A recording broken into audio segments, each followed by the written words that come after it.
Level 3, we gotta fight the post office now? That's no problem. We'll just unlock Lysander Spooner. Lysander Spooner's in this game? Duh, I designed it. So of course I put Lysander Spooner in here. Is there anyone better to take on the post office? He actually did it in real life.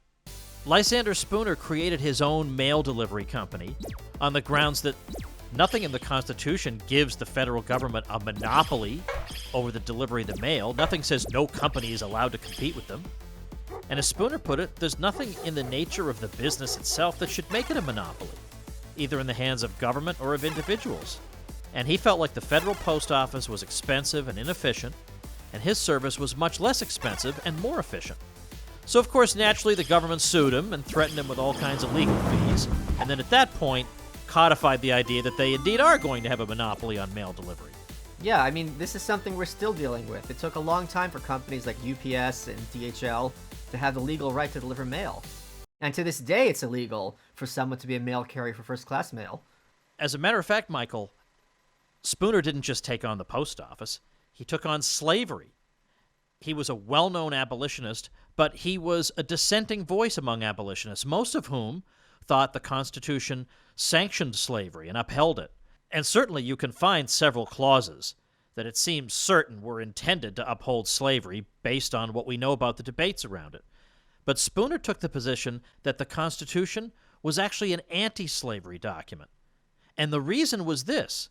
He said slavery is such a horrible crime against natural law, that law that's in our hearts that teaches us right from wrong. It offends that in such a vile way that the only way we could ever imagine that the positive law of man could really uphold it is if the wording that is alleged to uphold it is so clear and can't possibly admit of any other interpretation.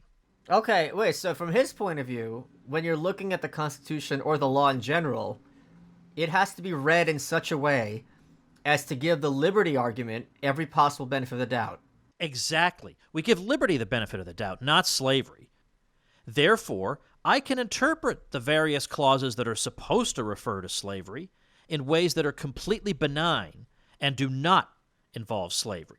And as a matter of fact, Frederick Douglass, who was obviously one of the best-known abolitionists and a former slave himself, agreed with Spooner and adopted his analysis on this question. But Spooner was standing up to practically everyone who would seem to be his own natural allies. He was willing to stand up and oppose them. Like Lincoln, right? He didn't think the Constitution prohibited slavery. He specifically and repeatedly said, look, if I could keep the Union and keep slavery, I'll take that in a heartbeat. And here's yet another thing about Spooner that may be the most surprising of all, given that he was a supporter of John Brown. Remember, John Brown made the raid on Harper's Ferry, and it was his intention to arm the slaves and to light up a slave insurrection throughout the South. Spooner supported that, but he did not support the federal government's war against the South. His view was that the South had just as much right to secede as a slave had to run away from his master. And moreover, he said the war was not even being fought to end slavery, and this should be obvious to everyone. It was being fought to force one political unit back into another political unit. But that's not what the abolitionist cause was about, he said. Yeah, if you're moving out of someone's house, whether you're doing it because you're a bad person or because they're the bad person, that is legally irrelevant as to whether you have the right to do so. Spooner said, all these cries of having abolished slavery, of having saved the country, of having preserved the Union, of establishing a government of consent and of maintaining the national honor, are all gross, shameless, transparent cheats. So transparent that they ought to deceive no one. Yeah, we're all told that all the abolitionists were for the Civil War and that they all understood the Civil War was about ending slavery.